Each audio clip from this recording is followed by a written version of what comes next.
En bas ici, on se rappelle, il y avait une délimitation ici à peu près. Puis ça, ce qui est toujours bon, c'est d'uniformiser les couleurs. Tu veux le moins de changements de couleurs possible pour que ton décor soit uniforme. Fait qu'on a enlevé tout le vieux plancher ici. En plus, c'était pas solide, ça bounçait un peu le plancher. On a solidifié qu'est-ce qu'il y avait en dessous, puis on a unifié le même plancher ici qu'on a même continué là-bas dans l'autre pièce. Ici, on va pouvoir faire un beau petit bachelor, chambre ici, salon ici, salle à manger, cuisine, au bord derrière. Là, il y a bien du stock, des fois c'est dur à voir. Mais ça va faire un loft.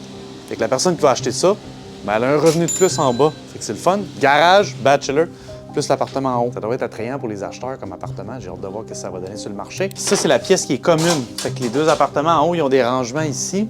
Ça, c'est une porte commune. On va mettre ça tout plus propre. Là. On va fermer les murs, on va mettre ça propre. Petite peinture. Juste un beau fini un peu plus propre qu'ici, comme le bachelor va pouvoir rentrer par ici, passer là.